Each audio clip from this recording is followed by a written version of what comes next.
Coucou mes petites patates. Bon, j'ai attendu donc le 3e épisode de Obi-Wan Kenobi avant de faire une réaction, donc chaud patate.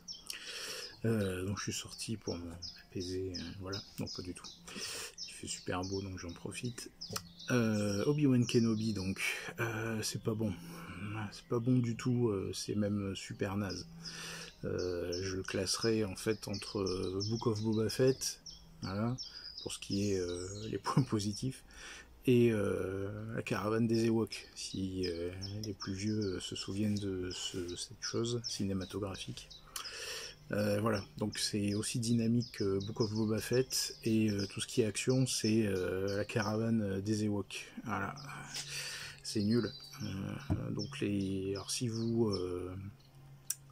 vous aimez quand il y a juste le logo Star Wars qui apparaît sur l'écran, si vous aimez les bruits de vaisseau et puis les sabres laser, comme ça vous rappelle de bons souvenirs, qu'est-ce que vous pourriez aimer? Ah oui, si vous aimez les futurs jouets, donc le droïde, évidemment, il est déjà en vente chez Hasbro. Voilà, donc si vous aimez tout ça, que le scénario vous en foutez, voilà, les belles histoires vous en avez rien à faire, la dynamique, peu importe, c'est pour vous. Voilà, Disney ils vont vous en faire 50 par an, des séries comme ça, 6 épisodes, aucun sens, aucune cohérence, rien. Alors le mec on l'appelle Obi-Wan Kenobi, ça pourrait être Batman, Albator, n'importe qui, c'est nul.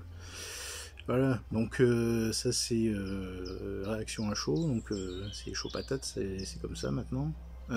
C'est pas bon et vraiment rien n'est bon, donc des incohérences habituelles, hein, les trucs classiques, la méchante qui est dans un endroit et puis la scène suivante elle se téléporte dans l'endroit juste devant la gentille,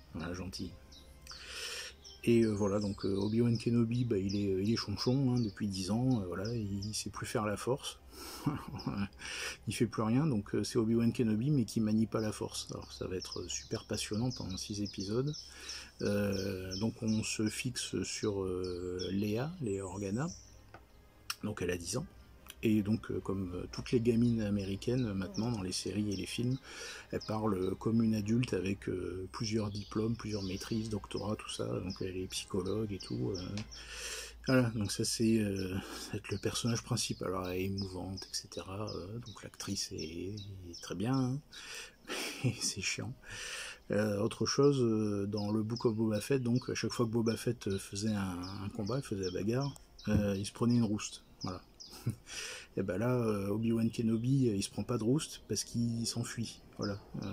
Évidemment qu'à un moment, on le voit face à Vador, bah, il se bat pas et il s'enfuit, parce qu'il a plus la force, il sait plus faire, voilà. Donc il s'enfuit tout le temps, et il s'enfuit et il se cache. Alors, réaction normale face à un seigneur Sith, hein. Mais bon, du coup, pour une série Star Wars, c'est un peu moyen.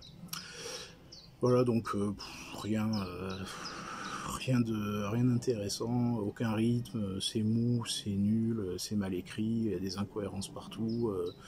La gamine, alors, ça vous en entendrez parler, vous en avez déjà entendu parler tellement c'est grotesque. La gamine, elle se fait poursuivre par 3 kidnappeurs dans la forêt. Elle a 10 ans. Hein. Elle a 10 ans, elle n'est pas de Jedi, elle n'a pas la force, elle vole pas comme dans les derniers films, hein, dans l'espace.